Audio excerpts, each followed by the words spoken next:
Excellencies, distinguished guests, ladies and gentlemen, good morning and welcome to the Seoul Diplomacy Forum 2024, hosted by the Korea National Diplomatic Academy.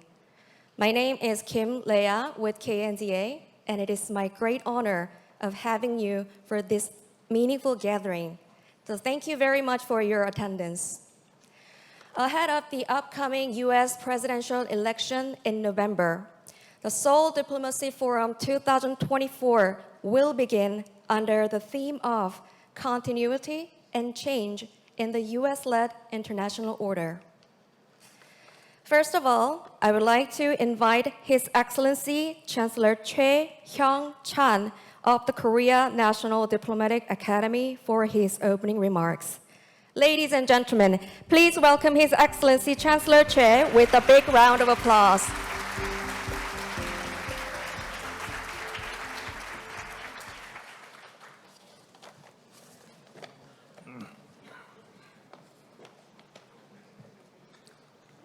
Her Excellency Kang In-sun, Second Vice Minister of Foreign Affairs, His Excellency Yoon Young-kwan, former Minister of Foreign Affairs, His Excellency Yoo Myung-hwan, former Minister of Foreign Affairs, His Excellency Han Min-gu, former Minister of Defense, His Excellency Chun Young-woo, former National Security Advisor to the President, distinguished panels, experts, distinguished members of the diplomatic corps in Korea, dear colleagues, ladies and gentlemen, good morning.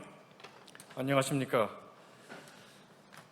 It is my great honor to welcome you all to the Seoul Diplomacy Forum 2024, hosted by the Korea National Diplomatic Academy, KNDA. I'd like to extend my sincere gratitude to you for joining us in this beautiful season at the KNDA as the summer heat fades away. I'd like to also thank Professor In-nam Shik and my colleagues at the KNDA for the meticulous arrangements for today's forum. The Seoul Diplomacy Forum is our signature annual international conference, and this year it is convened under the theme of continuity and change in the US-led international order. The key words for today are order and the United States. Over the past 8 decades, since the end of World War II, we have lived in an era of order. The main pillars of this era have been democracy, market economy, the rule of law, and the protection of national sovereignty and territorial integrity. Democracy has been at the core of the post-war order, leading political development across nations. Market economy and free trade have underpinned the international order too. The rule of law has been another fundamental foundation of good governance. Peace through the protection of sovereignty and territorial integrity is indispensable. We have shared the notion that great powers should not invade smaller states. However, as we stand here in 2024, the world we face today is different. The optimism about the US-led international order is fading away, and there are signs of uncertainty across the global political landscape.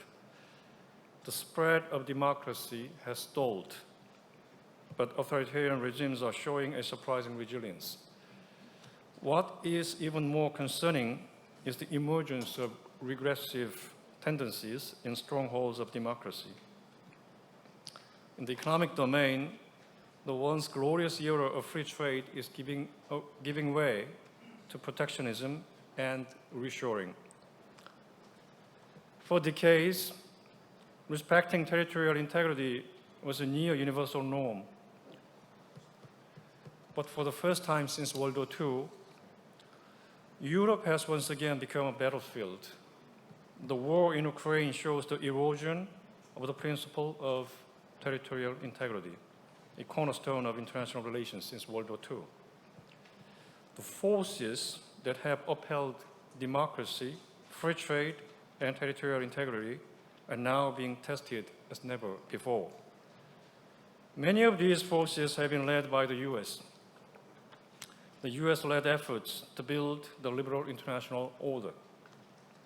The international community regarded this order as an enduring framework, and we have believed that this would remain unchallenged over the coming decades.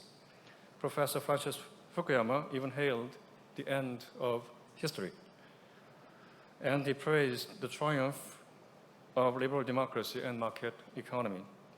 Yet, the United States stands at a critical juncture now. After the 9/11 attacks and the war on terror, the US suffered the grueling wars in Afghanistan and Iraq. The grim circumstances deserve attention. There are mounting pressures from China's rise and domestic issues such as inflation and social polarization. All of these add another layer of complexity for the US. Despite the unmatched capabilities of the United States, its willingness as the guardian of the liberal international order is in question. The US is at a crossroads in this sense. It must decide whether to continue to lead the current international order. If not, the US will inevitably have to scale back its international engagement. In this context, the upcoming US presidential election in November will be a critical event. Korea is one of the greatest beneficiaries of the liberal international order. So we stand at the threshold of another transformative era too. The shift in the current order compels Korea to move beyond its existing diplomacy towards more multifaceted strategies. The question facing Korea is clear. If the current international order goes through significant changes, what foreign policy strategy should we adopt to navigate challenges? This is the very moment to formulate level-headed strategies. We need to navigate through security concerns on the Korean Peninsula in changing dynamics of Northeast Asia and various global crises. Ladies and gentlemen, Korea aspires to be a global pivotal state. We are determined to help promote freedom, peace, and prosperity in the international community.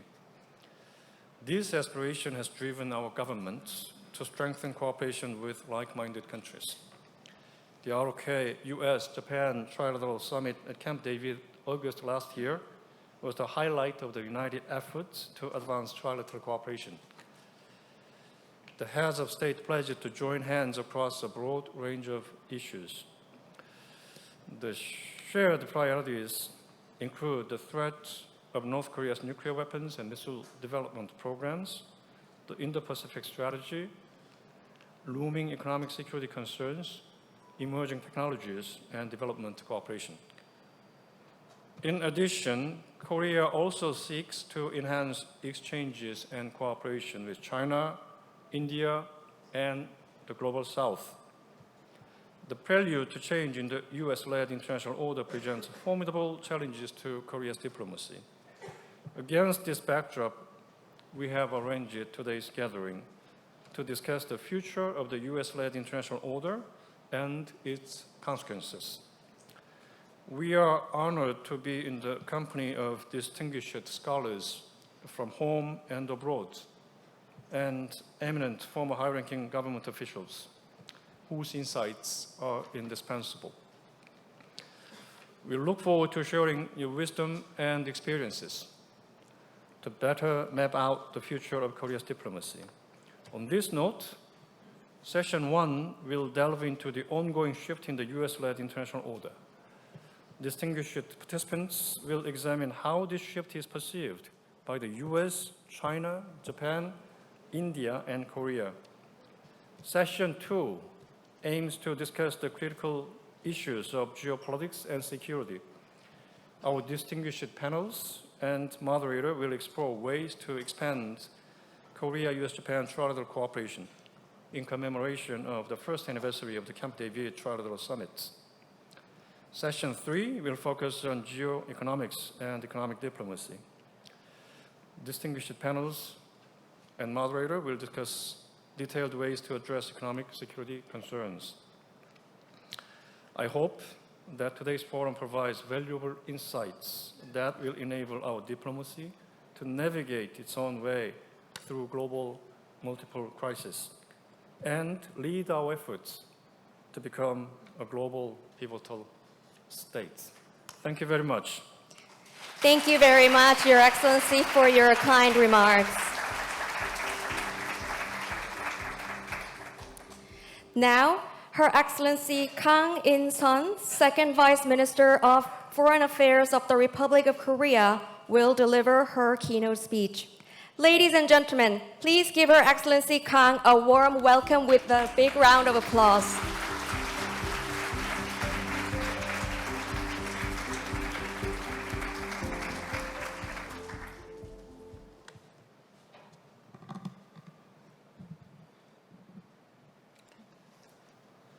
Good morning, everyone.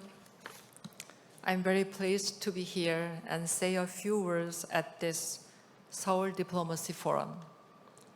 I wish to start by joining Chancellor Choi in welcoming our distinguished speakers, not least those from abroad.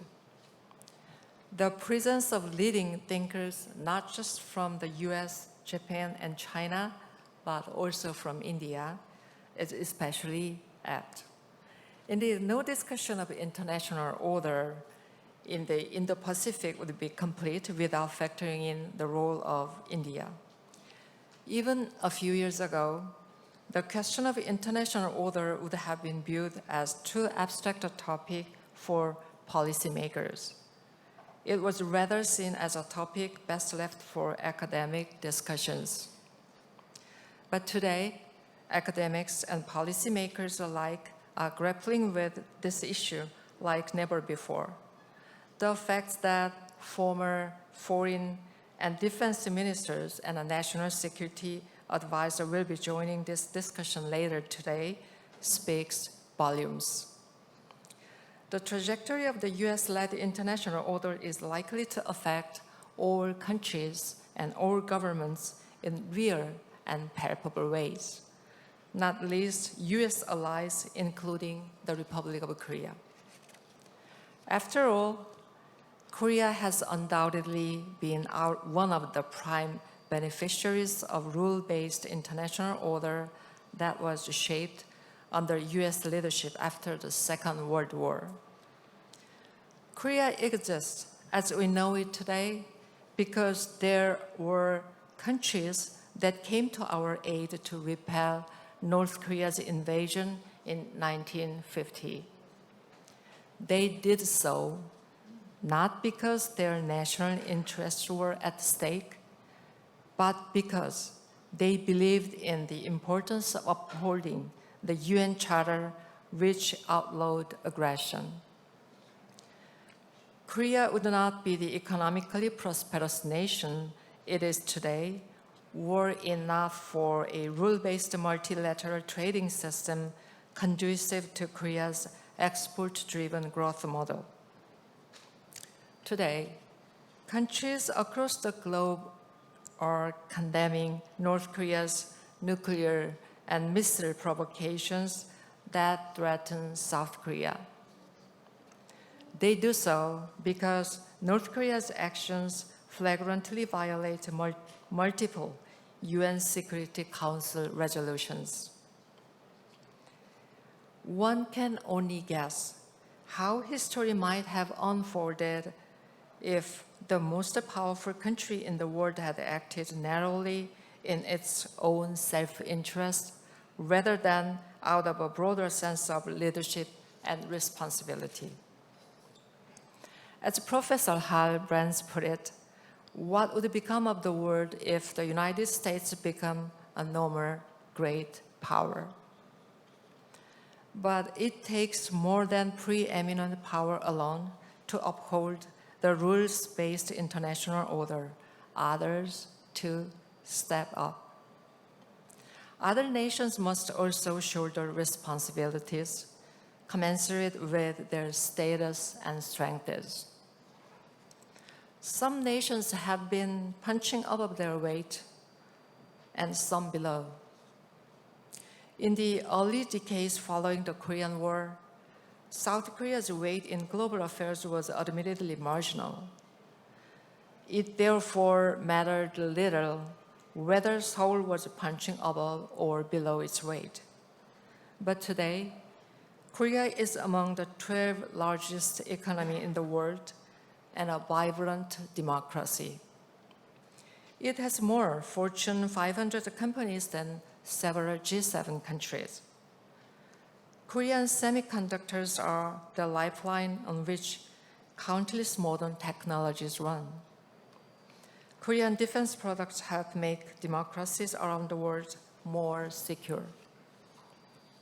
Thus, the choices that Korea makes today matter for the present and the future of global order. Korea would not be doing right if it punched below its weight. Yet until recently, Korea's preoccupation with the challenge posed by North Korea constrained its ability to play a larger role in buttressing the rules-based international order. The Yoon administration's vision of becoming a global pivotal state marks a deliberate departure from this narrow view of Korea's interests.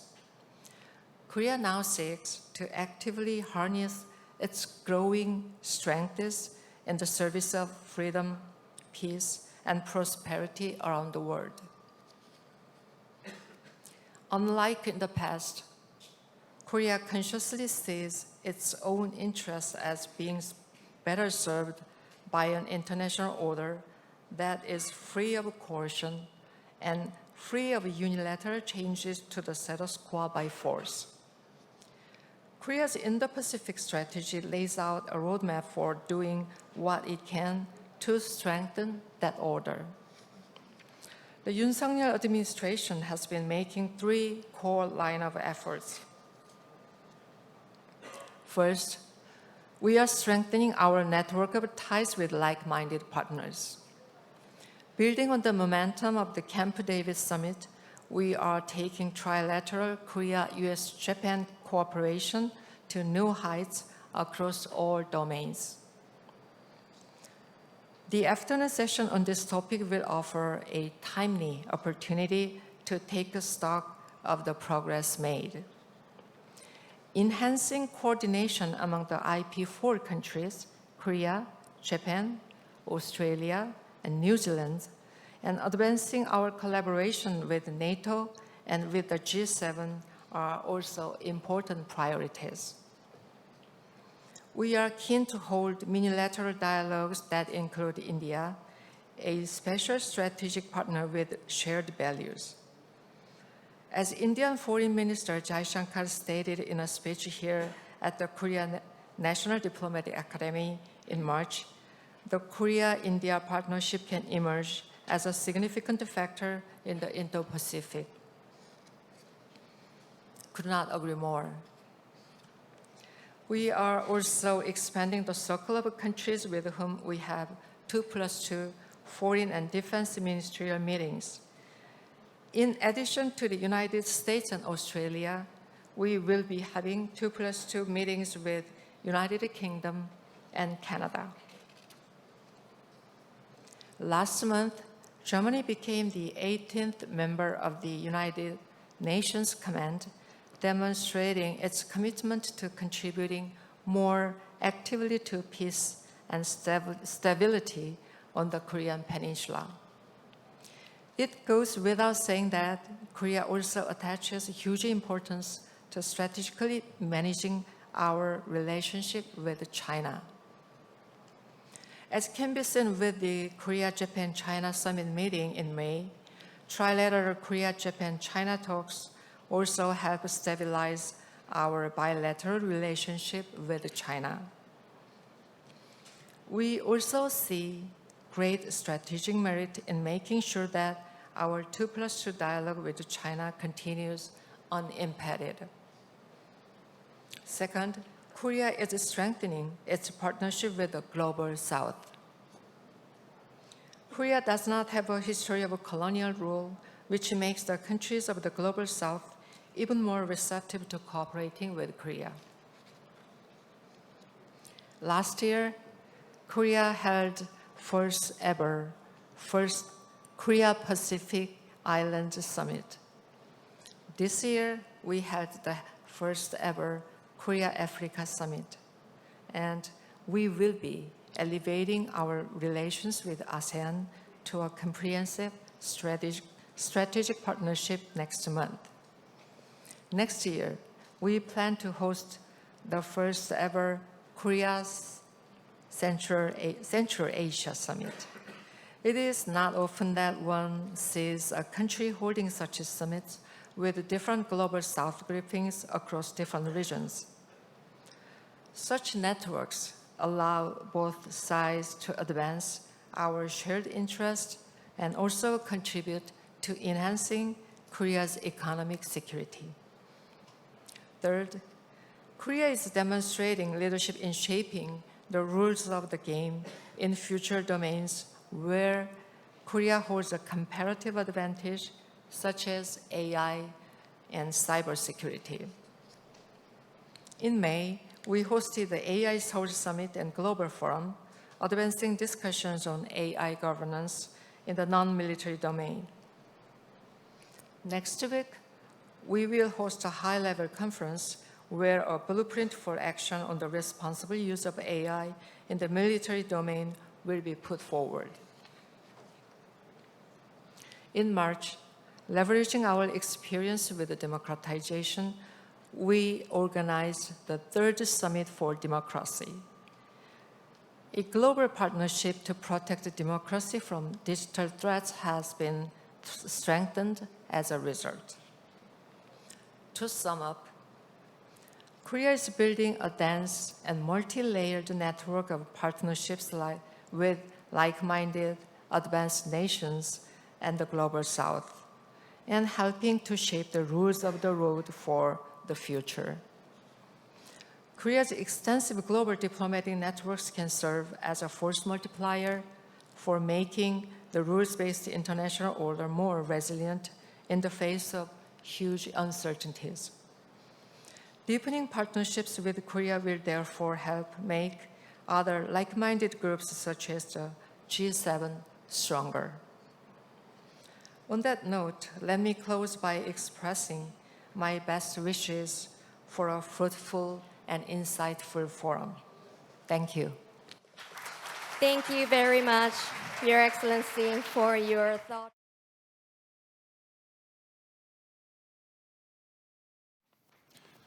Thank you so much. Such an honor for me to be back. 1.5 hours. Korea National 1.5 hours. I Diplomatic better Academy, be. I'll go that way.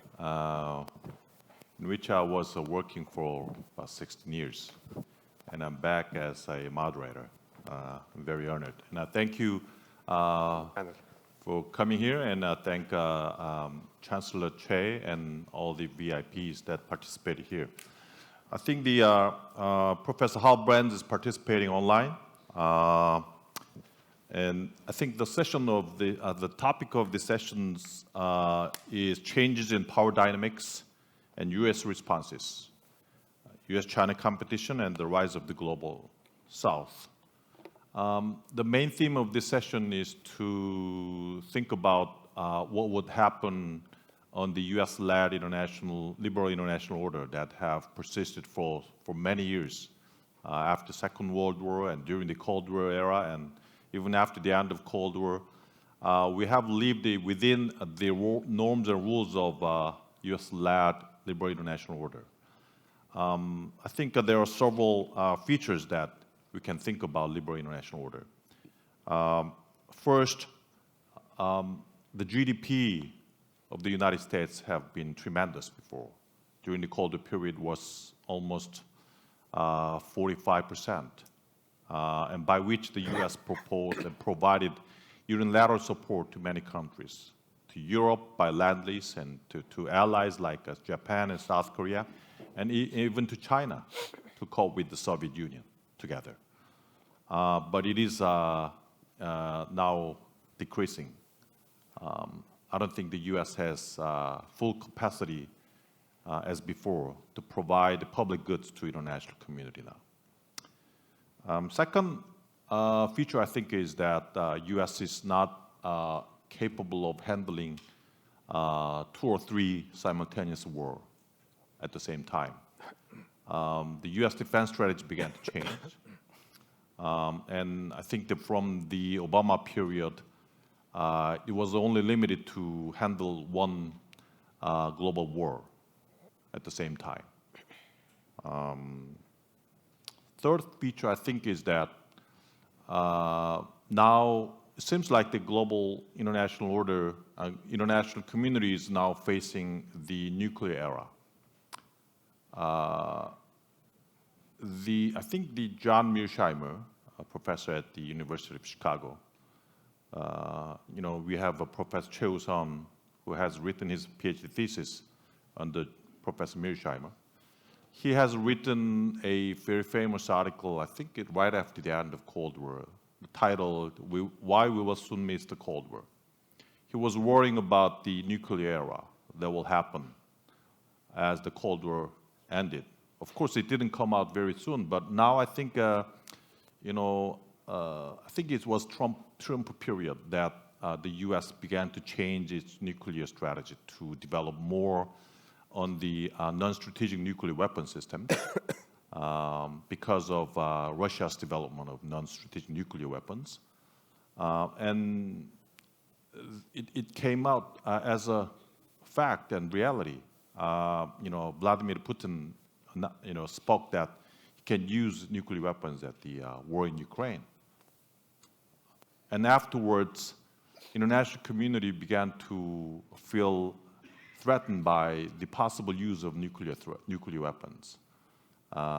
European community and NATO began to worry about it, and even in the Pacific area, we don't have any nuclear deterrence capabilities here by the United States or by any allies. And possible contingency in this region by using nuclear weapons can be disaster for the region itself. So that's third feature. And I think the last feature, I think, is the US-China competition. I think this question will be something that I'll ask to Professor Wang Dong later, but US-China competition, what will be the end state? That's what is an important theme for this session. So I think I will give a 10-minute presentation to each panelist, starting Professor Halbrandt, and followed by the questions and answers. And if I have more time, I will leave the floor to the audience for more communications with the audience. Professor Halbrandt, time is yours.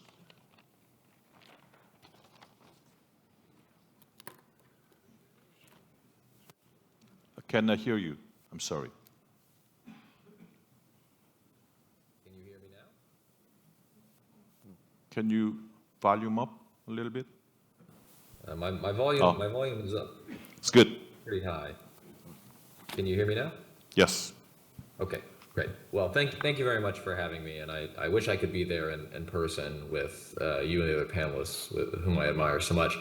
I was asked to give sort of a big picture overview of how the international order has evolved over the past couple of decades and where it may be headed. And so I think my presentation will follow nicely from the initial comments. And so let me just start by summarizing the world that was the post-Cold War order, and then I'll talk about what went wrong in the post-Cold War period, and then I'll list what I consider to be the key characteristics of the new era of geopolitics we find ourselves in today, what I like to call the age of fragmentation. And so let me start with the post-Cold War order. That moment was structured by a series of verities or axioms about the way that the world worked, the distribution of power in the international system, and the balance of ideas. And those verities added up to a situation that was historically advantageous to the US and its allies. And if I had to quickly summarize those conditions, they would be: first, democracy was winning the battle of ideas. The number of democracies increased from about 40 in the early 1970s to about 120 by the year 2000. Globalization was advancing faster than ever before in both world trade and flows of foreign investment. Third, globalization was being propelled by the digital revolution, which facilitated trade and productivity and also seemed to favor the forces of freedom. We all remember the social media fueled protests that toppled repressive governments in places like Egypt and Ukraine. Fourth, the world seemed to be moving towards greater levels of great power competition. Great power rivalry seemed to be subsiding. And fifth, it seemed that as the threat of major war receded, the leading powers would channel their energies into initiative and institutions that were meant to tame transnational threats and strengthen the global rules of the road. And the sixth factor, all of this was underpinned by the United States. You had American alliances that locked in peace and stability in Eastern Europe and the Western Pacific. The United States was the foremost advocate of democracy and globalization. It worked to catalyze collective action against nuclear proliferation and terrorism and other problems. The post-Cold War order, like the post-World War II order, was backed by the United States. Those were the key characteristics of the post-Cold War era. It was a very good era from the perspective of the US and its allies, but it didn't last for a handful of reasons. In some cases, the progress was more fragile than it seemed, and so many new democracies were weakly consolidated, for instance, which left them vulnerable to later autocratic reverses. Certain aspects of the era were double-edged swords. So globalization brought prosperity, but it also brought inequality and cultural insecurity, which have fueled the neo-populist moment that we are experiencing now. But most fundamentally, I think the post-Cold War order rested on US and Western dominance, and so it encountered trouble once that dominance began to wane. Russia revived after the catastrophic contraction of the 1990s. China grew explosively, in part by availing themselves of the flourishing global economy that the United States itself promoted.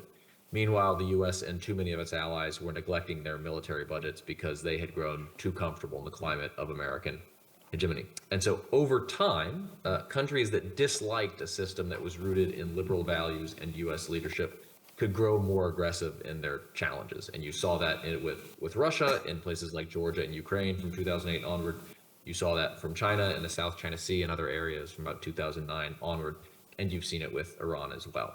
And all of this was occurring just as America's commitment to the post-Cold War system was itself coming under strain as a result of a bunch of different factors, from blowback from the Iraq and Afghanistan wars to the effects of the financial crisis and its aftermath. All this took time to unfold, but I think it's fair to say that between about 2008 and 2022, when Vladimir Putin tried to invade and conquer Ukraine after sealing his no-limits partnership with Xi Jinping's China, the post-Cold War era was over. And so what then are the features of the new moment that we're living in now? Let me offer the several that I think are most important. And I offer this mostly as a diagnosis, and then we can talk about what might be done get into the discussion later in this panel. The first feature of the new era is that blocs are back. Not so long ago, it seemed that geopolitical dividing lines were fading. Now we see rival coalitions, not just rival countries, but rival coalitions that are squaring off in crisis spots around the globe.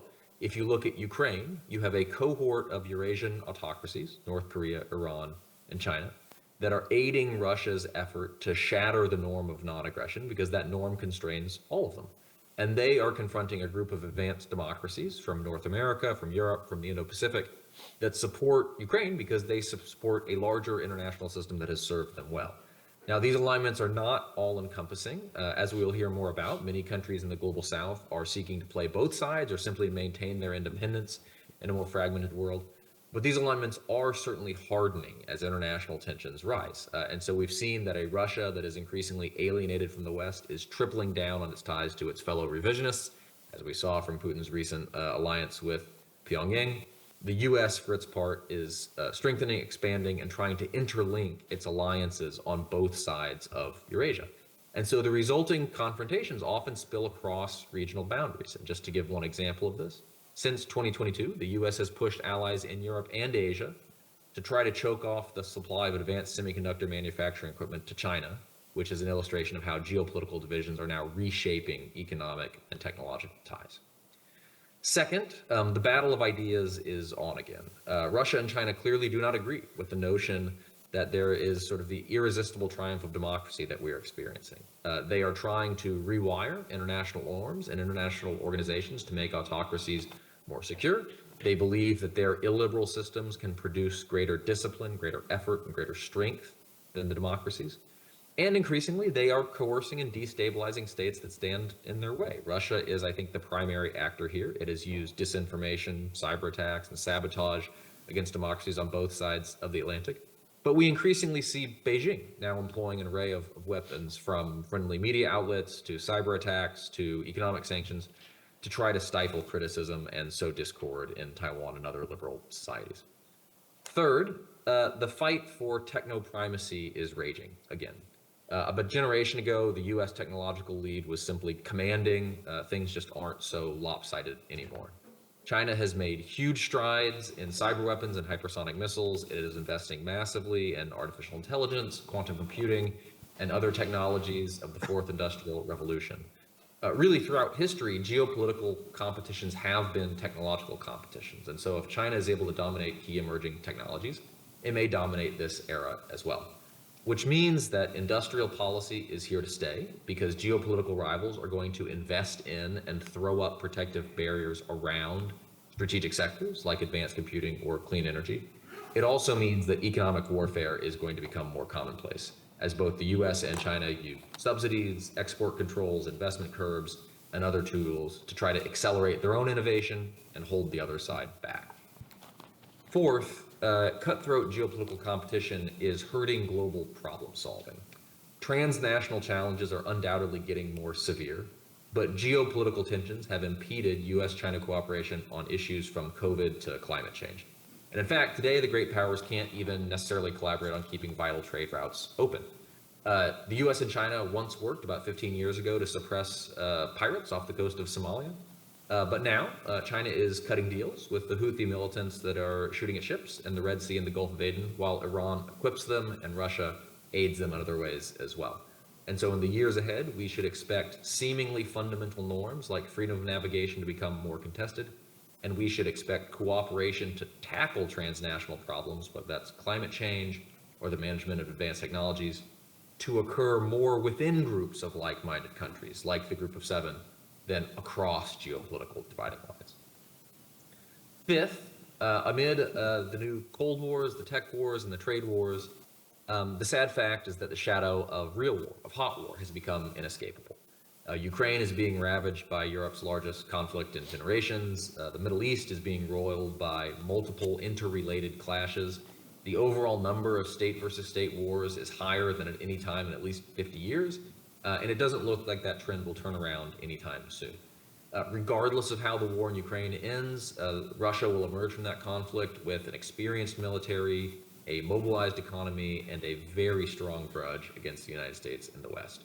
Iran is moving closer to a nuclear capability that would aid its sponsorship of violent instability in the Middle East. And if we look at China, it is stockpiling food and energy supplies, it's mass producing ships, aircraft, and ammunition, and intensifying its push for supremacy in the Pacific.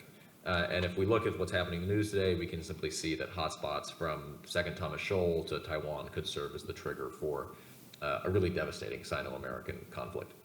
And the point I make here is that stability of the international system has long been closely related to the stability of the three key regions of Eurasia: Europe, the Middle East, and East Asia. And today, war, or the threat of war, pervades all three of those regions at once. And this makes a final feature of our era more sobering, and I will stop here. This era is characterized by a still very powerful but less reliable America. U.S. advantages, both economic and military, remain quite substantial. American alliances remain a tremendous force multiplier for the United States and friendly countries around the world. And American commitment remains indispensable to a stable, peaceful world. Unfortunately, at a time when a whole bunch of Western countries are facing challenges and even political paralysis, America's own internal problems could be uniquely damaging. And we're seeing this in the run-up to the election in November. In my own view, if we had a second Trump presidency, that might have the effect of weakening U.S. alliances and forcing frontline states like Poland or South Korea to think harder about perhaps building their own nuclear arsenals. But I think the problems actually run deeper than that. If we look sort of behind Trump, there is a larger America First movement that I think would just as soon leave the world to itself. On the left, there are forms of progressive neo-isolationism that are lurking today. And in general, the U.S. is just having a harder and harder time functioning politically as time goes on. I could go into a lot more detail about this, but I think the takeaway here is that the political foundations of American internationalism are getting less stable. And that could bring about a scenario in which rising polarization and domestic tensions could leave the U.S. distracted by its own inner challenges, just as global volatility makes the price of that distraction higher. So these are the fundamental challenges I see in the new international order that is emerging. A lot of different sources of international volatility and competition, compounded in many ways by the challenges that the United States confronts. I will stop there. Thank you very much. Thank you. Thank you, Professor Halbrand. You portrayed overall features of what has happened and what is happening now. I'm sorry you didn't talk much about the Trump. I'll ask you more later. Next, Professor MORI Satoru from Keio University, please. Yes, thank you. First of all, I want to thank the organizers of the conference for inviting me to this Seoul Diplomatic Forum. It's a real privilege to be able to speak at this conference. Is the mic okay? So I basically agree with pretty much what Professor Brands just outlined. Japan also faces a sort of a multifaceted strategic competition among major powers, and it continues to intensify.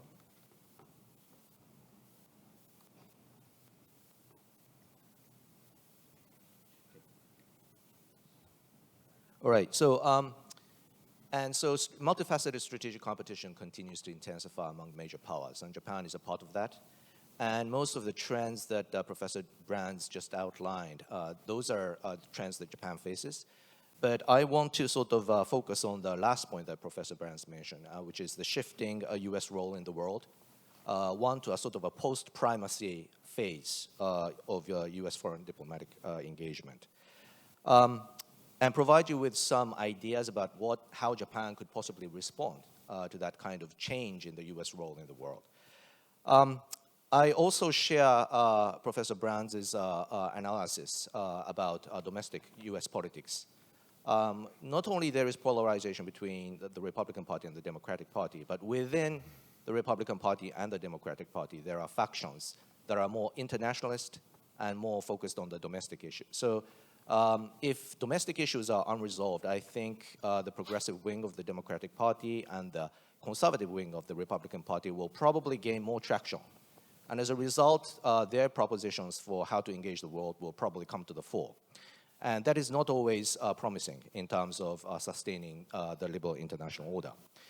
I want to focus in three areas, the three functions, I would say, that the United States has played to sustain and underpin the rules-based international order.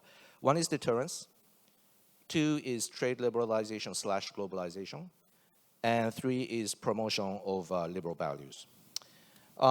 First of all, on deterrence. On coalition building, I think Professor Brands also mentioned this, but U.S. has been doing a remarkable job. NATO membership expansion happened on the European side, and the United States is promoting Indo-Pacific security networking. And this is half U.S., but I think also driven half by China and Russia. And these factors come together to allow U.S.-led coalition building in the security realm. But when it comes to the credibility of U.S. deterrence, I think there are concerning trends.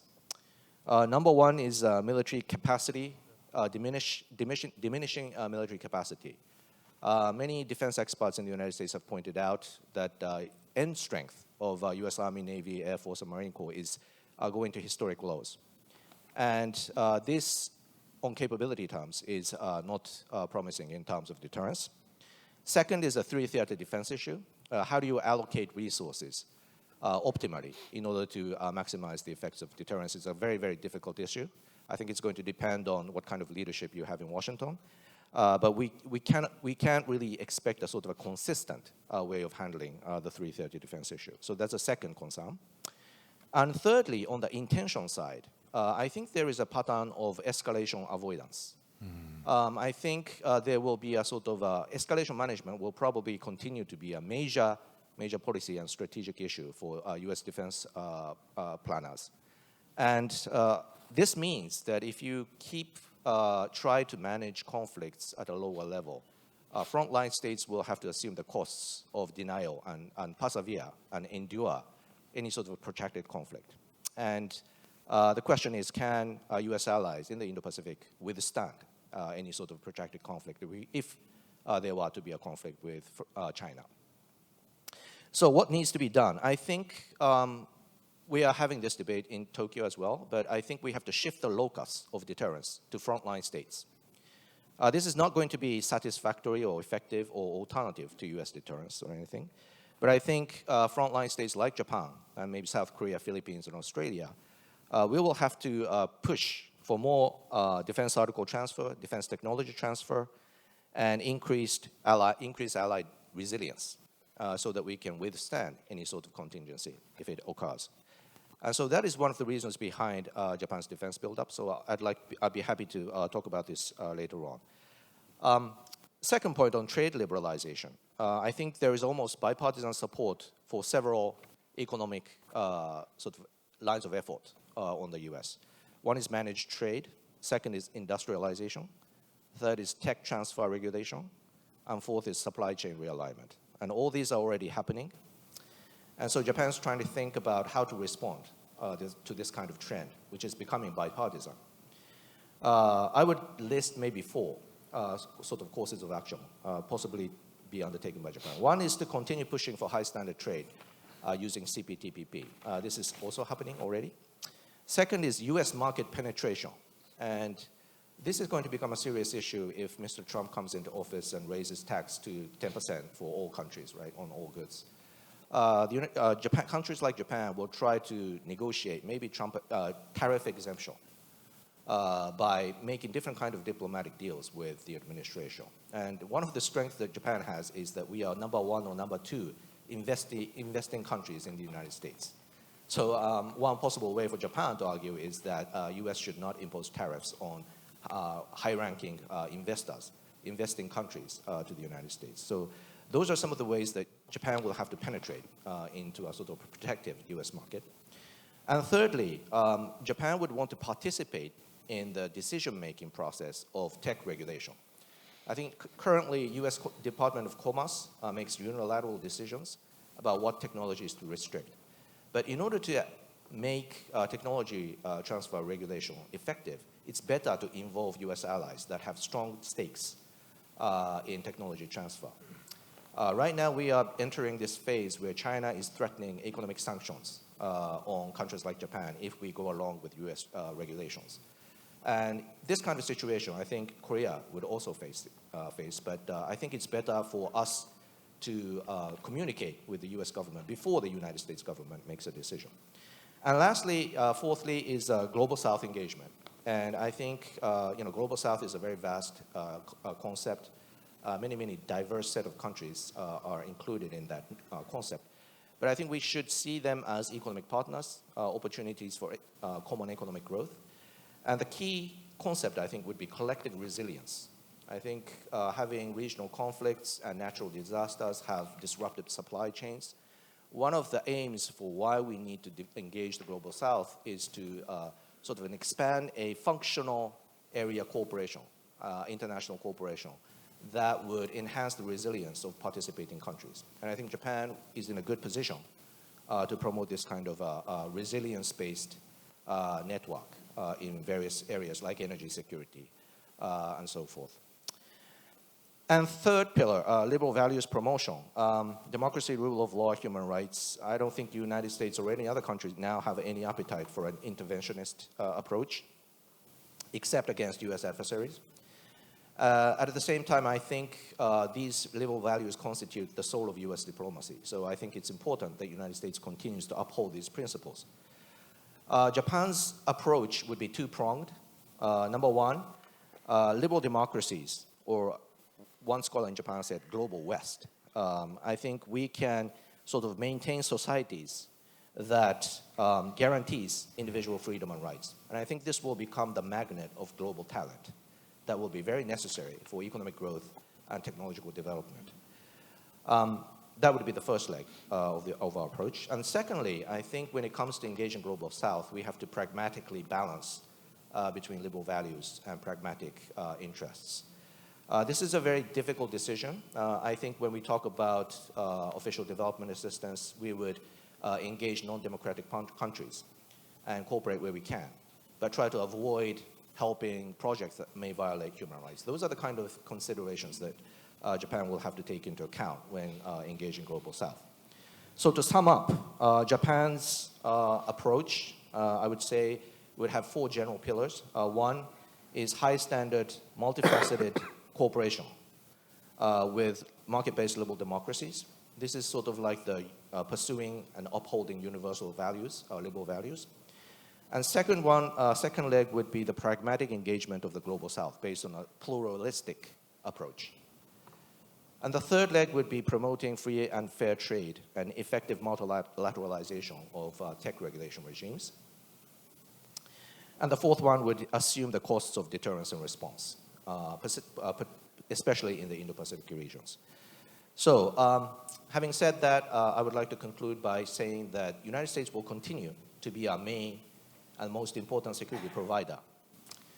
And I think it's also very important to keep in mind that Japan, and probably South Korea too, do not have the luxury of talking about strategic autonomy. I think it's going to become even more important for us to engage with different political forces within the United States that have internationalist orientation, and also work on more sort of internally introverted-oriented political forces inside the United States to make them feel and appreciate how U.S. peace and prosperity is connected to other regions. And that is one of the long-term efforts that Japan and probably other U.S. allies will have to work on at multiple levels, not only in Washington, but also in a grassroots level. So I'll stop here. Thank you. Thank you, Professor. I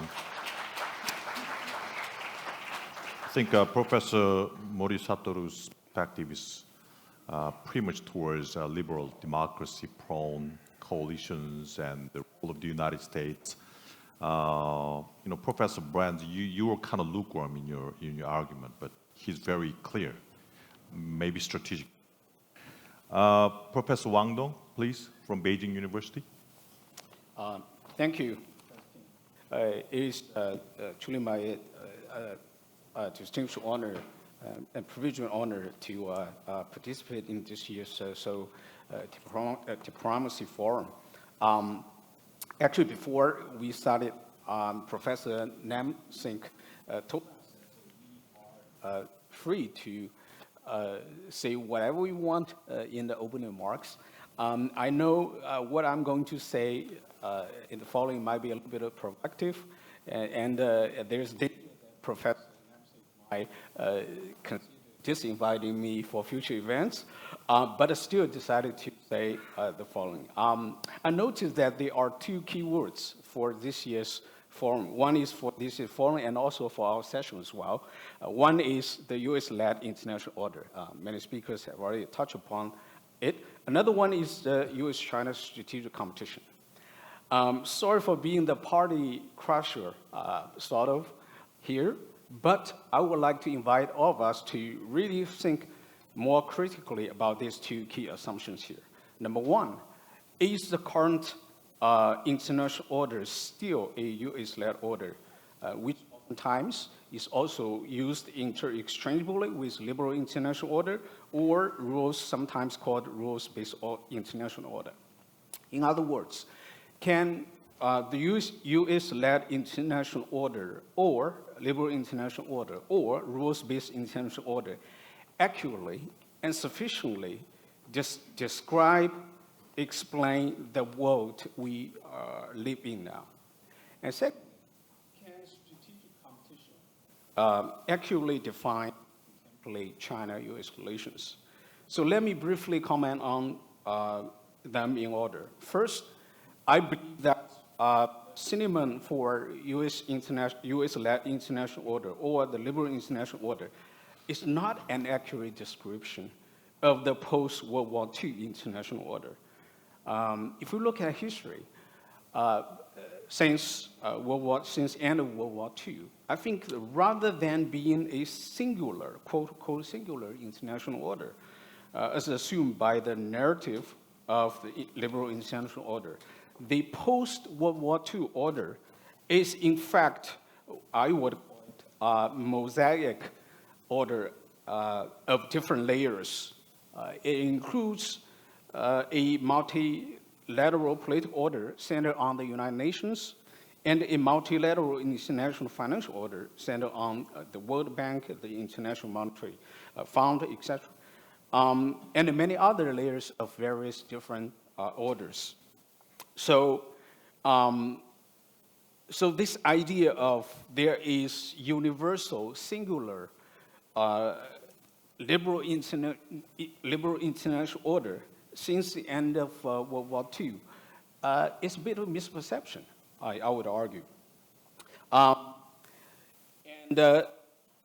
much of, so in the future, I think there will be a multipolar world, one without, probably without sort of superpowers, but with diverse ideas and governing structures. So the so-called US-led international order or liberal international order, in my view, I think has been a partial order all along since the end of World War II, really.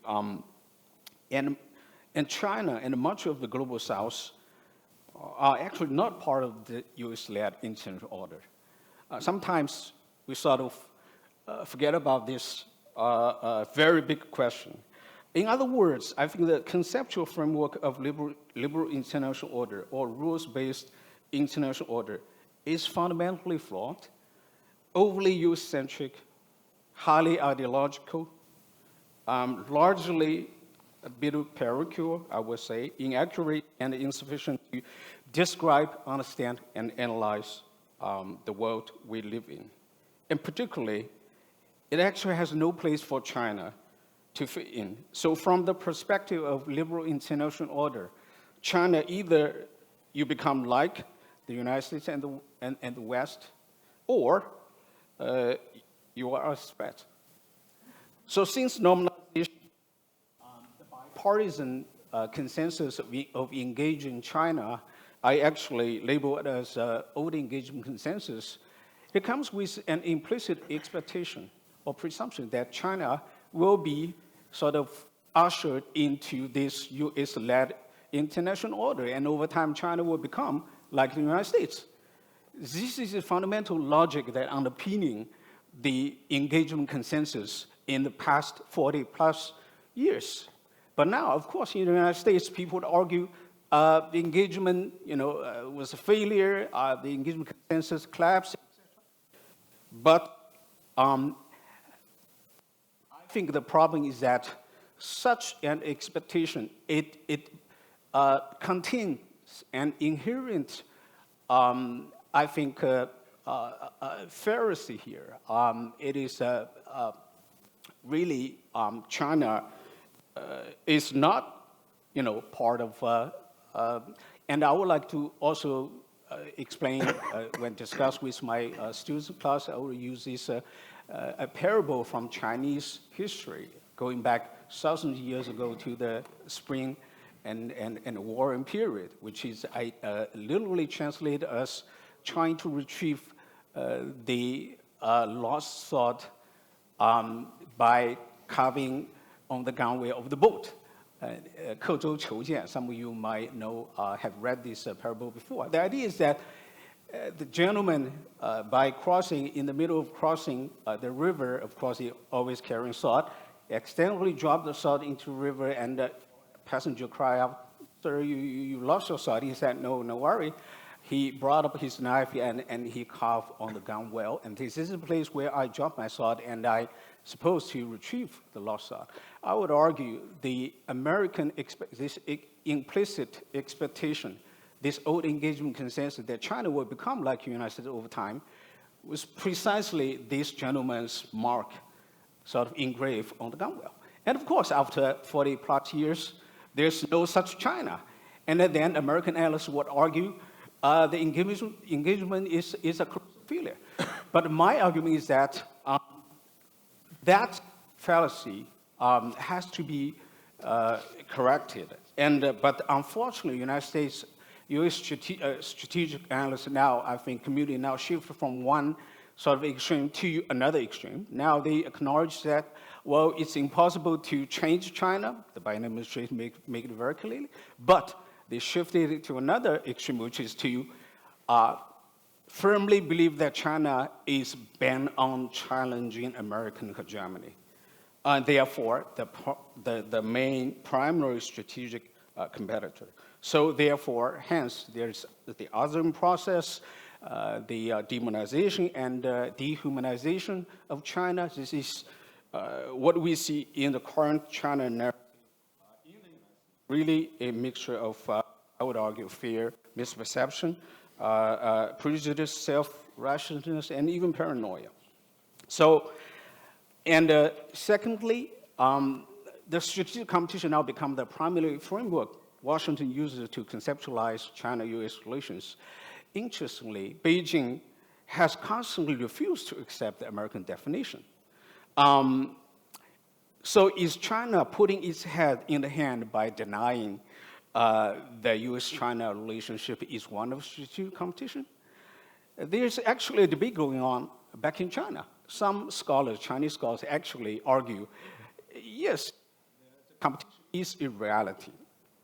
But, of course, I do not speak for the Chinese government, but as a scholar, I try to make sense of the rationale behind the China's objection to such a characterization. I think there are at least two rationales. Number one, it is one thing to acknowledge that there are elements of competition in U.S.-China relations, but it is another to define the whole relationship as one of strategic competition, or define the nature of the relationship as a competitor. So China acknowledges that there are both elements of competition and cooperation in China-U.S. relations, and argue that both sides actually need to strike a balance between the two, but refuse to define the nature of China-U.S. relationship as competitive. Number two, China refuses to accept the American definition precisely because Beijing understands that for Washington, competition is sort of a code word for contending for hegemony, a game that China has no appetite to engage or has flatly refused to enter. So for Beijing, the goal of rejuvenation of China's Chinese people should by no means be conditioned upon downfall of American hegemony. China believes that the world is big enough for both China and the United States to develop individually and collectively. And the success of China and the success of the United States can create opportunities for not only each other, but also for the rest of the world to grow and prosper. So moreover, why would China want to follow the footsteps of the United States, become another hegemon, and gets hated by a lot of people around the world? That really doesn't make sense from the perspective of China. So in many ways, China is what I call a reluctant rival here.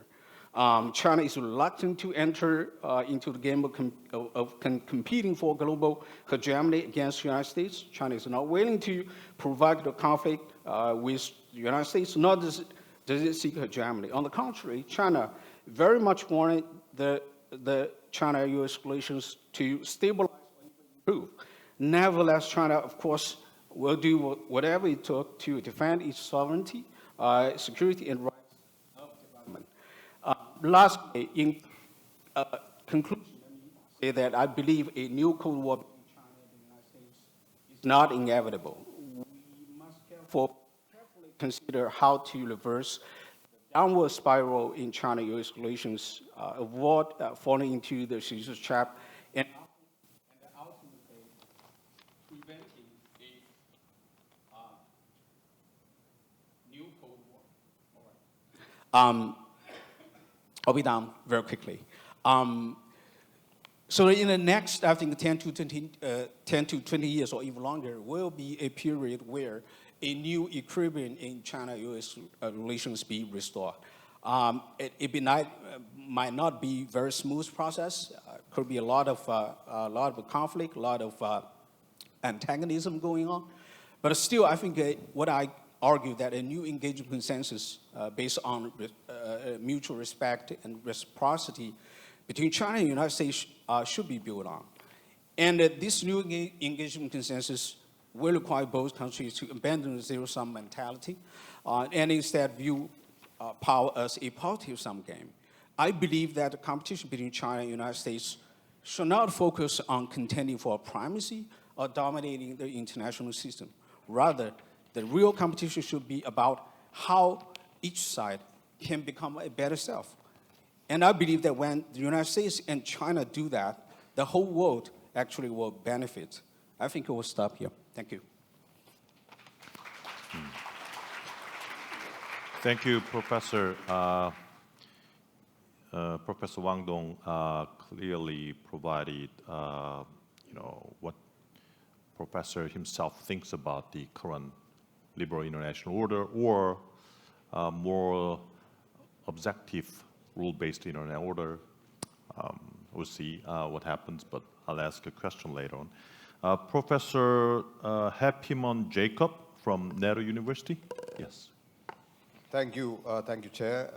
Chairman KNDA, distinguished guests, ladies and gentlemen.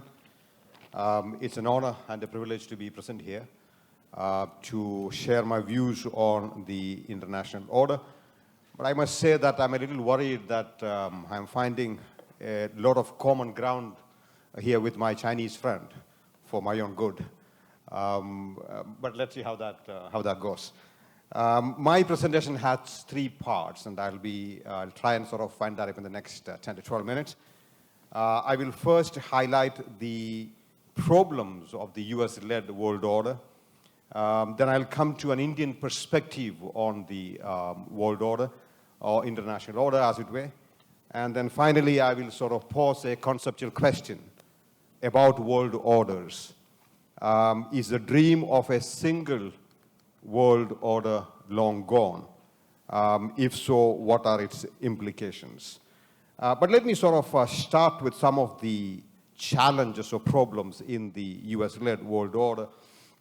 I think if you look at some of the key aspects of the world order, and many people, in fact, many panelists have already spoken of the various aspects of the international order. To begin with, let's talk about peace and security.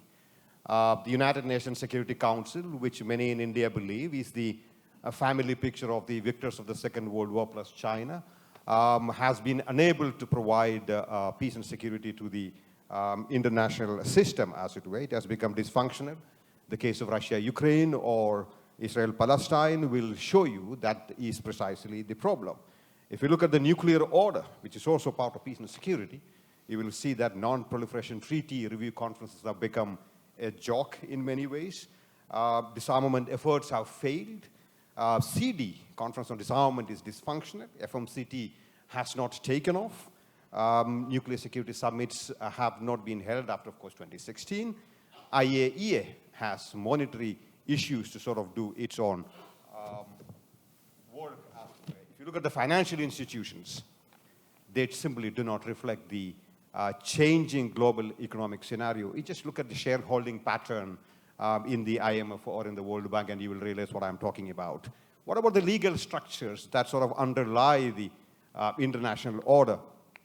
The International Criminal Court is struggling. Partly it's due to its focus on Israel. The selective use of legal structures internationally has in many ways damaged the credibility of those legal instruments. Globalization and free trade are also in trouble, partly, not entirely, partly because of the weaponization of trade and globalization. And you are looking at certain responses coming from various parts of the world, including from, say, China or Russia or Iran, for that matter, to this weaponization of trade and globalization, de-dollarization being one such challenge, as it were. So if you were to sort of look at the reasons as to why there are these challenges or problems within the international order, you'll find several reasons. And I think one of the reasons is clearly the inability of the source. If you were to look at the sources of this crisis, the inability of the current world order to meet the needs of humanity, I think that, in my opinion, tops the list.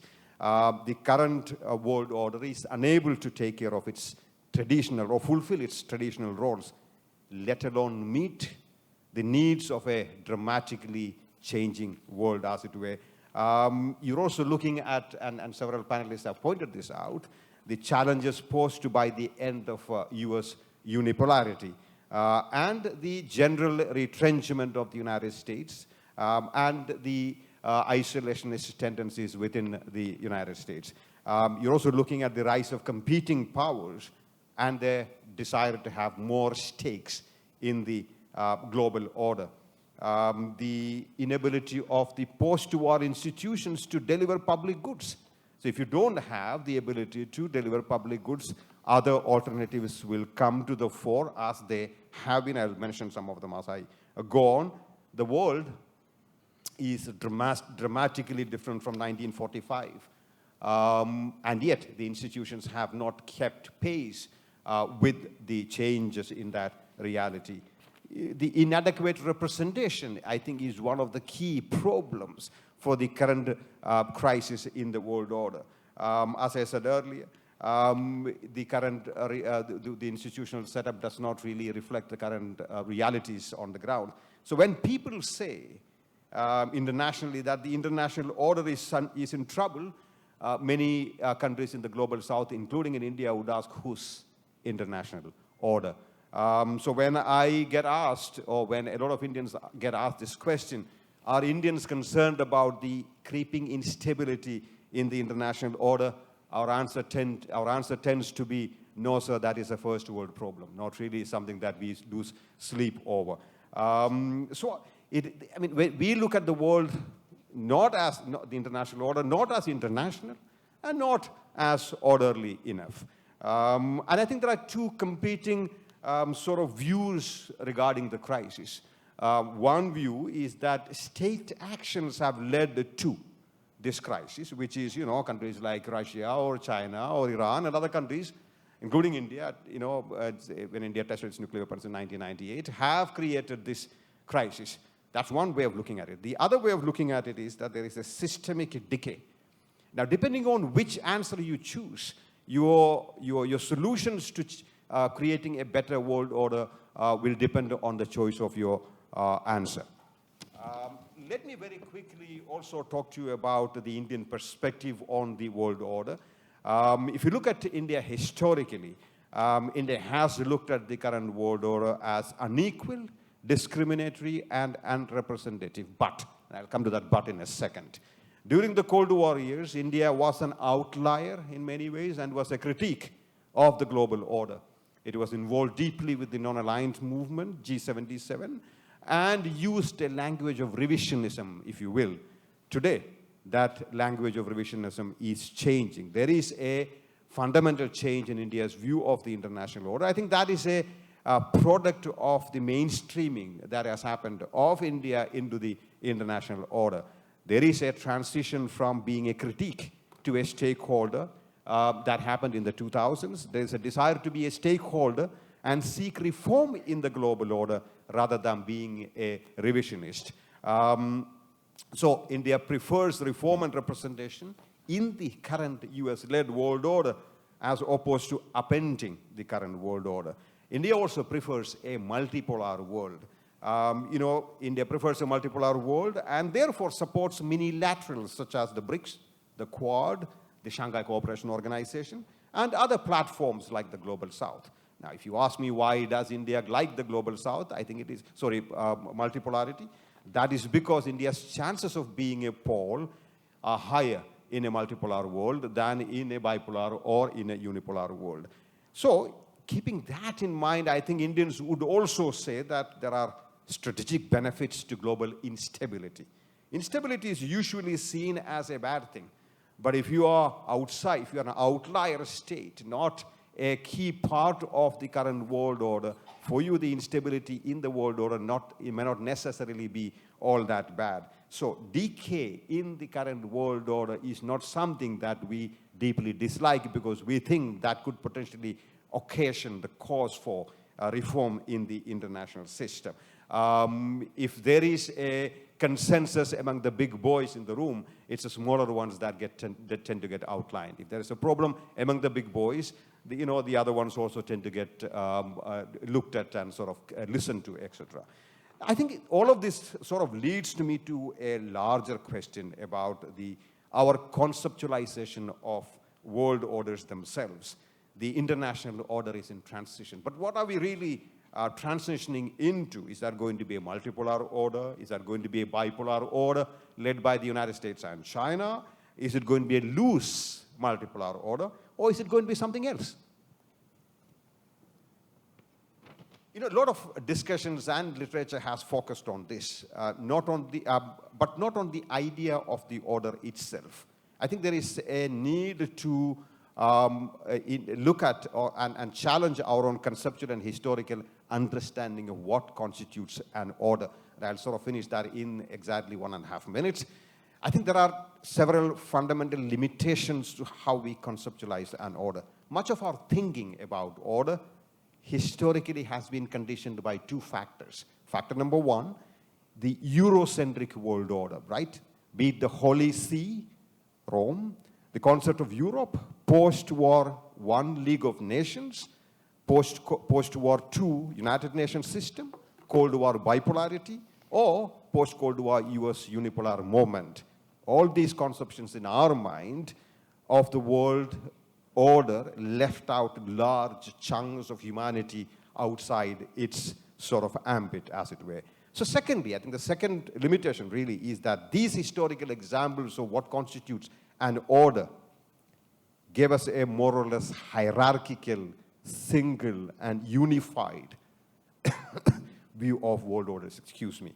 So given the epistemic conditions of these two, conditioning of these two global orders, there has been little theorizing on orders outside the Euro-Atlantic space and the possibility of the existence of more than one order, a non-unified set of orders. Consider the following. Today, and I'll finish it in exactly 30 seconds, you're talking about multiple orders that are potentially emerging. You have multiple geopolitical orders, for example. Of course, the US-led order is still the strong one. But if you look at what China is doing, what probably the Russians are doing, what probably other countries are doing in the global south, et cetera, you're probably looking at the early signs of several competing multiple geopolitical orders. And there are also regional orders or coalitions that can replace the post-war order to provide public goods, especially given the fact that the post-war order has failed in providing public goods. Regional orders or coalitions, be it the Red Sea operations, Quad is another example, regional organizations as the ASEAN is another example, AUKUS, Global South, etc., actually tells you that you are probably looking at a variety of institutional orders internationally. You also have BRICS, the SCO, the G7, etc. They are not really part of a uniform world order, if you were to ask me. There are also normative orders. You have the rule-based international system that provides a certain normative order, but you also have a rise of regionally rooted new norms. For example, non-interference in the internal affairs of another country is a regionally rooted norm, as it were. EU being sort of a normative superpower, etc. You also have competing economic orders. But they are not just orders, part of one big global order. They're competing orders in many ways. But I want to conclude by saying two things in 10 seconds. And one is that India views the current order as unjust and unsustainable, but it is keen on joining other powers in reforming that world order rather than throwing the baby with the bathwater. And finally, the message I think that the Indians would give you is that reform or perish. A lack of accommodation will lead to uncomfortable alternatives. It's time to talk about the reform of the international order. Thank you so much. Thank you, Professor Jacob. Your presentation was very intriguing. Will bring about a lot of discussions. Thank you. Lastly but not least, Professor Choi Sum from Korea National Diplomatic Academy, please. Thank you, President Kim. I'll focus my presentation on the big picture.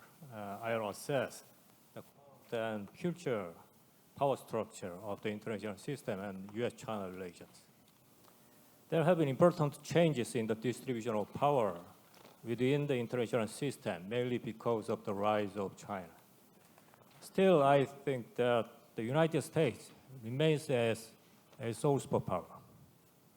If you look at economic power, China surpassed the position of the Soviet Union at its peak during the Cold War. Now the size of China's economy is about 65% of the US's. Yet the main reason why I think China is not another superpower is that its military power is still too weak to compete with the United States. Certainly, China has substantially eroded American advantages in military power by developing precision strike capabilities and other asymmetric capabilities. Now the United States, bases in the Western Pacific and its battle networks are quite vulnerable to precision strikes and other non-kinetic attacks of China.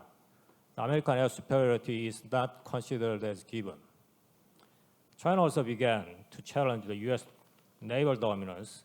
It has acquired modern classes of multi-purpose destroyers and frigates at a rapid pace while preparing for developing a real blue ocean navy by initiating some aircraft carriers as test bed. However, I think that the United States is still pretty dominant in military power, especially air and naval power that are crucial in the Asian theater. It is mainly due to their clear advantages in quality. Based on technological prowess, long accumulated investments, and better operational abilities. Moreover, the United States has greater nuclear capabilities.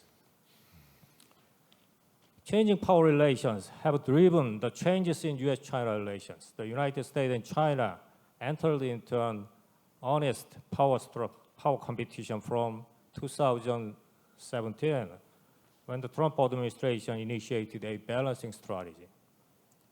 And I think that the trend of increasing competition will not be reversed because it is basically the result of the changes in power relations, which will continue. However, we should not overstate the current level of power competition of the United States and China. I think that this power competition is still at the early stage. And I think that we'll have to wait for a while to see a full-fledged Cold War. US policymakers now perceive China as a near-peer competitor and pursue balancing strategy toward China with the goal of keeping its superiority and retarding the growth of Chinese power. And although its grand strategy is somewhat restrained these days, licking the wound in the Middle East, increasingly powerful structural pressures are forcing the United States to focus on China as the real strategic competitor. However, the United States is not pursuing a containment of China at this point because China's military threat is now overwhelming and imminent yet. Even if US government wants, it would be very difficult to persuade American people and other countries to contain China, which is not considered as a menace like the Soviet Union yet. In the face of US balancing, China has responded by accelerating its efforts to build a more independent economy and modernize its military, and by keeping its efforts to increase influence and reshape the international order. Nonetheless, I think China's leaders want to reduce the tension with the United States as far as possible. And they are still cautious in making direct military challenges or forming hostile alliances to avoid provoking the United States. It is because they know they are in inferior position and they want to keep the economic benefits of cooperative relationship. So the competition of the United States and China is growing, but they are not trying to contain each other, keeping economic relations open. And at the level of arms race is evidently lower than that during the Cold War. Actually, China is still spending around 2% of its GDP for military. Then what will happen if, in the meantime, I think that China will continue to gradually close the power gap with the United States for a while. Actually, I don't agree with the argument that Chinese power already reached the peak and it will likely make offense before the window of opportunity is closed. China's economic growth has been slowing down. I think the real problem is that its productivity growth has declined steadily for more than a decade. It is likely that its economic growth will further slow down. Still, its economy will likely grow faster than the US economy for a while. I think that China also will gradually close the gap with the United States in military power. It will be able to reach the parity with the United States in quantity of its air and naval power over time. And China will improve the quality of its air power. It will develop a blue ocean navy by launching a large number of aircraft crafts. At some point, China will also develop more advanced battle networks and precision strike capabilities based on it, even in the naval warfare. Further, as China builds up its nuclear forces, it will be able to reach a strategic parity with the United States, which will change the dynamic of deterrence and conventional warfare. And China will compete with the United States for influence, especially in the neighboring areas and the global south, while leveraging its economic resources and promoting its own vision of development and worldview. By the way, I think China will move quite carefully in the meantime. I think that waiting for a day when it can deal with American power, China will likely avoid a real military challenge to the United States. But I predict that the whole situation will likely change in the latter half of the 2030s or after that, not now. China will become a peer competitor of the United States and will challenge it to strengthen its security. The United States will try to keep the status quo. The result will be intense security competition between them. However, it will not be possible for China to overturn the balance of power and fundamentally change the international order. In the latter half of the 2030s, it is possible that China surpasses the United States in the size of economy. At that time, however, China's economic growth rate would likely be similar to the US's. It means that the two economies of similar size will coexist for long after that, and the United States will probably keep the advantages in the quality of economy. In military power, I think that even after the late 2030s, the United States will keep its advantages in quality, which is the crucial factor in modern air and naval warfare. The United States has long accumulated its advantages with much greater investments and technologies, and the United States is advancing more rapidly in military innovation to develop future capabilities such as automated weapons and the concept of decision-centric and all-domain warfare. Further, American advantages in technology would likely endure. It is extremely difficult to master complex technologies of modern weapon systems through theft or imitation, and increasing technological control will make Chinese advancement more difficult. And the regional system will be changed into multipolarity, including India as another great power. I think that it is probable that most major states in the Indo-Pacific will form a grand alliance with the United States, an offshore power, to restrain China that would be a powerful and ambitious country closer to them. NATO will support the United States diplomatically. Countries in the global south, I think, will not be a major factor in the balance of power, since they will be mostly on the fence, as during the Cold War. So the balance of power in the region will be kept for long. Although the United States will not be predominant like today, it will play a critical role in keeping the balance and stability in the region in cooperation with allies. Lastly, I'll briefly talk about Korea's strategy. Korea's national security strategy is now clearly prioritizing the alliance with the United States. As the US-China competition intensifies and the potential threat of China is increasing. Importantly, I think the fundamental strategic interest of Korea is to keep the balance of power on and around the Korean peninsula in order to check expansionist powers. Korea and the United States share the fundamental strategic interest in keeping the balance. Nonetheless, I think that there are good strategic and economic reasons for Korea to pursue cooperative relationship with China, and it is possible. China's threat is still limited and not imminent. China is the #1 trading country. We have to manage North Korean problem in cooperation with China. We have to avoid unnecessary conflicts with China. Actually, we are now in the process to improve our relationship with China after some period of tension. That's it. Yes. Thank you very much.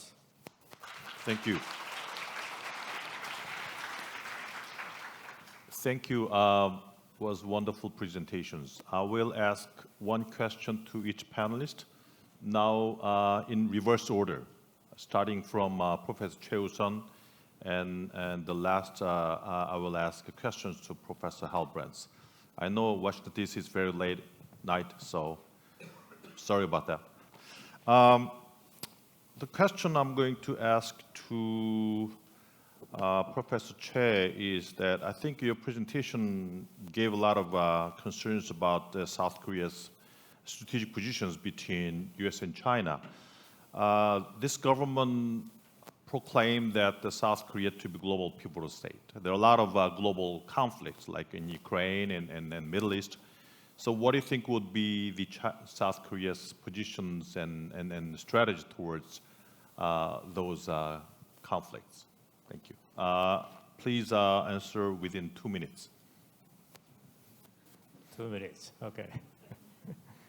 Okay, first on the Israel and Hamas war. I think the Israel's major military operations actually that cause human tragedy will end sooner or later, I think. And due to the internal constraints, Iran will not be able to escalate the war significantly. So my prediction is that the chance of direct military intervention of the United States is low. And I think that whoever wins the election, the United States will keep its current policy of containing Iran, mainly with the diplomatic means of coalition building. I think it will continue to be restrained and try to avoid to be involved in a large-scale ground warfare in the Middle East. So I think that it means that although some stability will continue in the Middle East, nonetheless, the United States will not make any significant changes in its strategic priority in Asia. So I think that the Israel-Hamas war would not make a very important impacts on the overall situation in Asia and the Korea's strategy in the national security area. But the more important impacts can be made by the Ukraine war, I think. I think that the war in Ukraine will be protracted because both sides has no capability to decisively win the war. And actually, it would be a daunting task to reconcile the territorial claims until they are exhausted, I think. So the war will be prolonged. But nonetheless, I think that despite the war, United States will continue its focus on Asia, because China now emerged as a real strategic competitor. United States has no luxury to divert its resources and energy to other places, as it did during the 2000s. And Russia will be weakened by war and sanctions over time. And the European allies of the NATO have been galvanized and are more willing to make contributions to the alliance. So my prediction is that United States will maintain largely the current level of commitment to Europe and will keep its focus on Asia. Maybe another side effect of the war that concerns Korea is the formation of Russia-North Korea alliance, which is prompted by the Russian need of receiving the ammunition from North Korea. I think that the level of Russian military commitment is actually low because it has no vital interest in North Korea.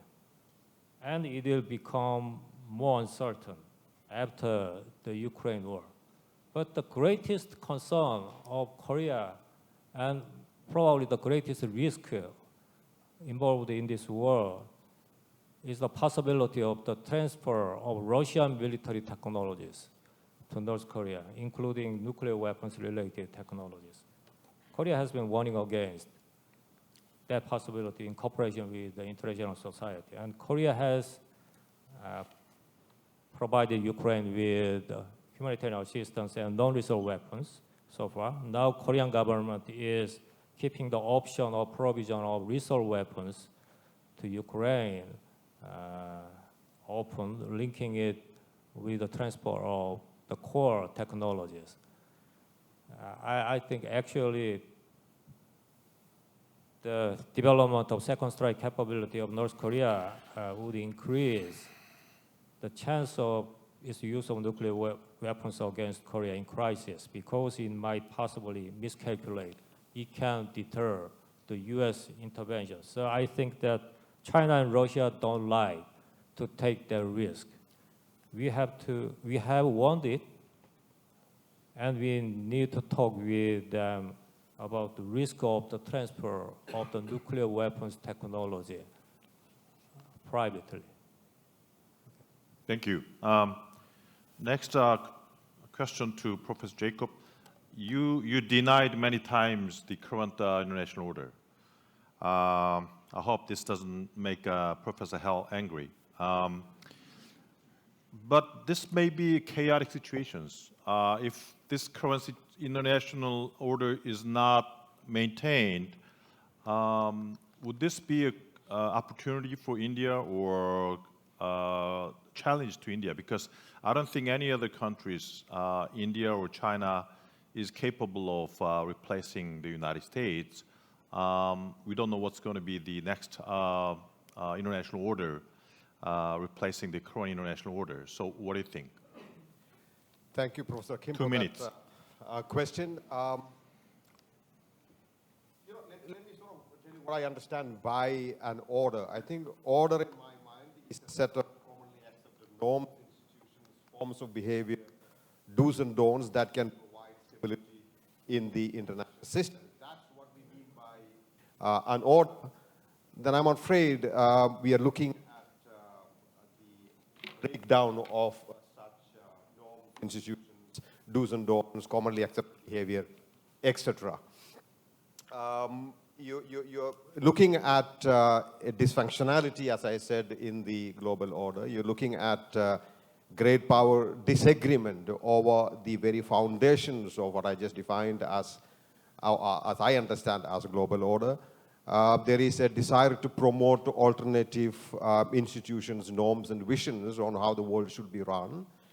I'm not necessarily making the argument that an alternative world order or alternative world orders would necessarily be stabilizing. That's not my argument. It can actually be more destabilizing than the current world order. That's a reality. But the point that I'm trying to get to is that the probable arrival of multiple competing, clashing world orders is a function of the lack of reform in the current international order. So to that extent, this is not inevitable. Such instability caused by clashing world orders is not inevitable.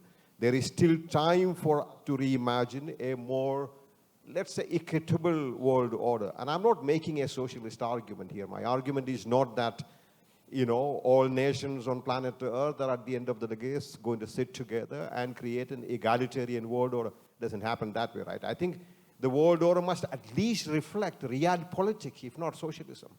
It must reflect the current material realities, the current balance of power. I think that must be reflected. If you can't at least cater to the current material realities and balance of power, then I'm afraid we are headed towards more instability. Now, in 30 seconds, how does India look at it? As I said, India looks at the current world order as something that is not acceptable, but it is willing to work within the current world order, provide it is accommodated into the current world order, as it was done in the 2000s. India was accommodated into the global nuclear order. A country of 1,400 million people, one of the biggest on planet Earth, if it is on the sidelines, you don't expect that country to support an order that it has very little stakes in. So to that extent, I think as a stopgap arrangement, India looks at the current instability in the international system as useful to push its voice far and wide in order to create more stakes for itself in the international order. Back to you. Thank you so much. Thank you. Professor Wang Dong, you also denied the strategic competition. You mentioned, maybe this is your own argument, but you said that China doesn't have intention to compete with China. But the reality is that the competition continues. It will continue in the near future too. So my question is that, what do you think will be the end state of competition? There is an economic crisis, not crisis, but economically not good and politically not good in China. So a lot of hurdles are there. So what do you think? Well, I think it really also gets to a fundamental question of a lot of this, whether or not is structurally determined or not. And the structurally explanation is very powerful, and there's certainly a lot of rational sort of reason into that. But I think I'm one of of the school of thoughts that believing that agency, choices of individual countries, individually and collectively, to a great extent, can also shape the process of history. So the end game, we can imagine or envision a diverse sort of probably one of the worst possibility, of course, will be a new Cold War or open military conflict between two nuclear powers, one of the kind of nightmares for all of us. But also, many people, we sort of believe that we cannot go back to the sort of good old days, right? Dr. Kissinger said that, many people also agree. But can we strive for at least something not even better, but not as worse as, as bad as a new Cold War? I think I would argue there is possibility we still can do that. But it would take a lot of, I think that's why the gathering like this is extremely important, extremely useful, because we have to be really thought-provoking at the beginning of this sort of departure of this sort of journey, however long, right? 20 years, 30 years down the road, there could be many, many challenges, a lot of frictions, and sometimes even crisis in China-US relations. But how to manage that process, how to keep in mind the lessons. I'm myself also a Cold War historian by training, so the lessons from history of the Cold War, try to avoid the repetition of that will be crucial. In that regard, so final words, let me just by conclude by saying that that's why I wanted to be a provocateur, in this session, and throughout this question, sort of urging us to think more critically about a lot of the assumptions we sort of take for granted. And in that way, that way we might be able to think sort of intellectually and philosophically about a universe of new possibilities. Otherwise, we're gonna really stuck in a a world that is created largely by self-fulfilling prophecy or presumptions and the policies and behaviors following from that. So I'm not sure if I'm answering your question, but I'm trying to argue that yes, it is possible for us to strive for a better future, but it probably will take a lot of work. Thank you. Professor MORI Satoru. I think Japan-U.S. cooperation is getting bolstered. I think the Taiwan issue is perceived as a very significant threat to Japan. So I think that there is a very important steps by Japanese government to build up its defense capabilities and strategies, and also alliance relationship with Japan. So please explain briefly what direction it is going on, and at the same time there is some criticisms that from the post-Cold War period in which there was international community's criticism on Japanese government not sending troops to Gulf War, and there was a big debate within Japan what Japanese post-Cold War defense strategy should be. So that kind of changed the directions, and afterwards Japan tried to make a Japanese role of self-defense to be more normal.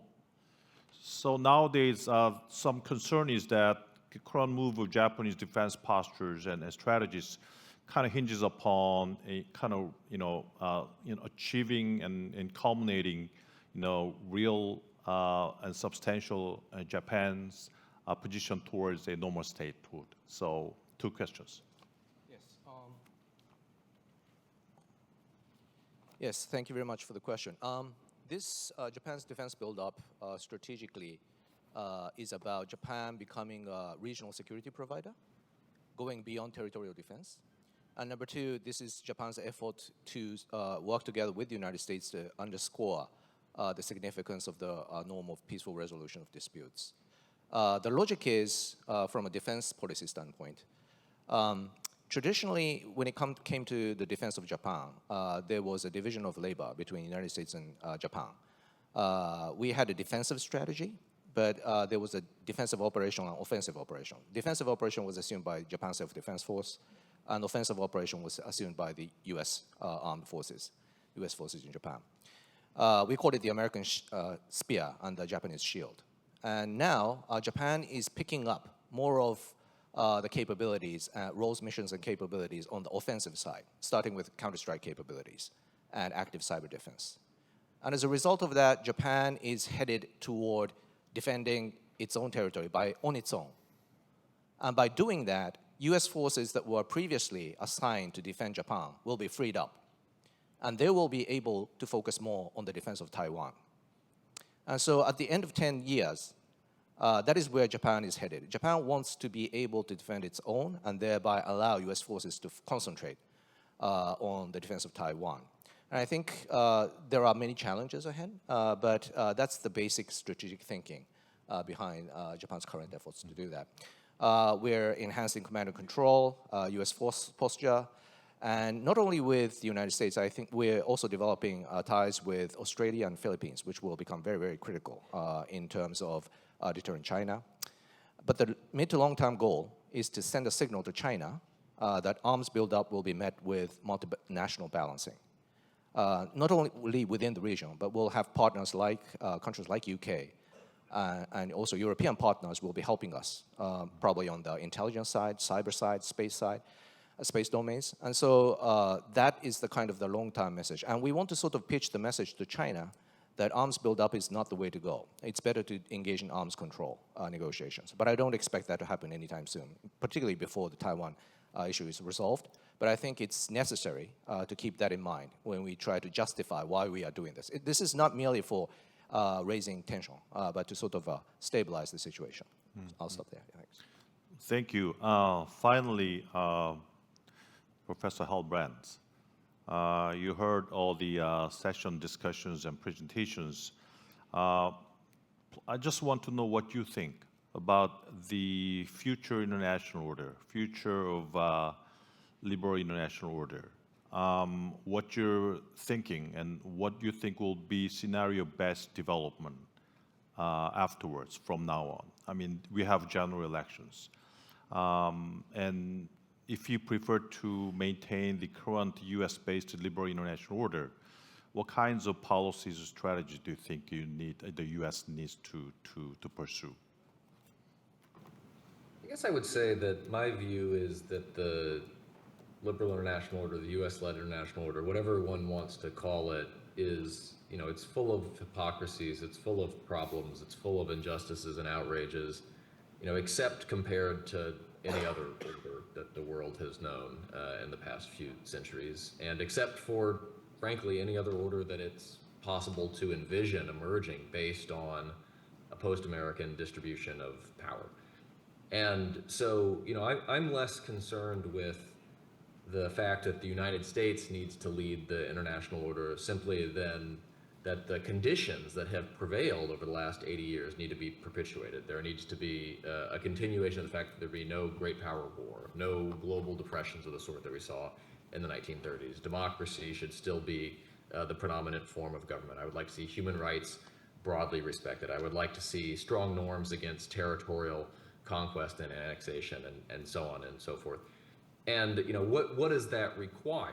Well, it does require some of the reform that some of the other panelists have talked about. I think it's entirely fair to point out that there are ways in which the international order does not seem equitable from the perspective of Delhi or Jakarta or other places around the world, even though many of those countries, including China, by the way, have experienced dramatic growth, in part because of their insertion in the international order that has flourished under American leadership since World War II. But the other thing that has to happen is that the countries that have benefited most from that order, and I do think it's fair to say that the United States and its friends have benefited most from that order because they were the ones that played the dominant role in designing it, they're simply going to have to invest far more in the sustenance of that order than they have become accustomed to doing over the past 30 years, because we are heading into a period of dramatically higher international tensions, and the price of preserving all of the good things that have come out of the international system over the past 30 or the past 80 years is unfortunately going up.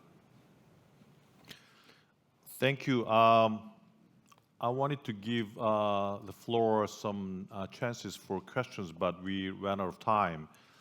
I think this session was very fruitful with a lot of opinions and discussions. One clear thing is that international system is now facing an inflection point. A lot of countries have a lot of diverse opinions, and we will see what happens in general election. I think that general election, who becomes the next president of the United States, will be very critical event and juncture for the international system. Thank you very much, and big applause for the panelists. Thank you so much.